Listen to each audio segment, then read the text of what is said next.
داخل ہوئی تو خادم اعلیٰ اپنے مخصوص جوش خطابت سے دلوں کو گرما رہے تھے اور خوب داد وصول کر رہے تھے۔ بس اسی لمحے ہم نے سوچا کہ یہ بھلے آدمی ہیں، ان کے علم میں یہ بات لانا انتہائی ضروری ہے تاکہ آئندہ لاشوں کی بے حرمتی کو روکا جا سکے۔ ہم نے مختلف راستوں سے محترم خادم اعلیٰ کے ڈائس کے قریب پہنچنے کی کوشش کی۔ ہم اسی کوشش میں تھے کہ ان کی دھواں دھار تقریر ختم ہو گئی اور وہ بجلی کی سی تیزی سے عقبی دروازے سے باہر نکل گئے اور ہم نے بھی ان کے پیچھے دوڑ لگا دی۔ ہمیں بتایا گیا کہ بس وہ کچھ ہی دیر میں کمرے سے باہر آ جائیں گے اور ہم بھی وہاں ڈٹ گئے۔ خادم اعلیٰ جناب شہباز شریف کمرے سے باہر تشریف لائے تو ایک خاتون نے اپنے کسی مسئلے کے لیے انہیں روک لیا۔ انہوں نے بڑے تحمل سے بات سنی۔ ہم نے بھی آداب کو ملحوظ رکھتے ہوئے کوئی دخل نہیں دیا۔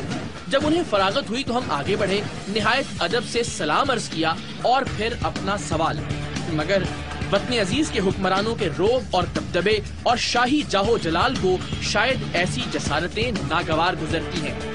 لاشیں بکھی ہیں سر پنجاب میں، آپ سے بات کرنی سر۔ سر رسپانس آپ کا کوئی بندہ نہیں دے رہا ہے سر، کوئی ایک آدمی رسپانس نہیں دے رہا ہے سر۔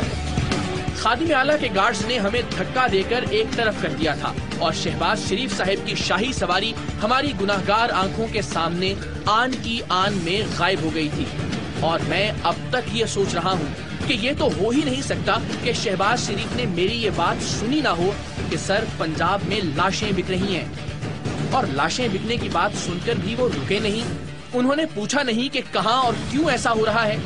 شاید ان کے نزدیک انسانی لاشوں کا بکنا کوئی بڑی بات نہیں، یا پھر شاید وہ ان لوگوں کو انسان ہی نہیں سمجھتے۔ آپ کی سمجھ میں کچھ آئے تو ہمیں ضرور بتائیے۔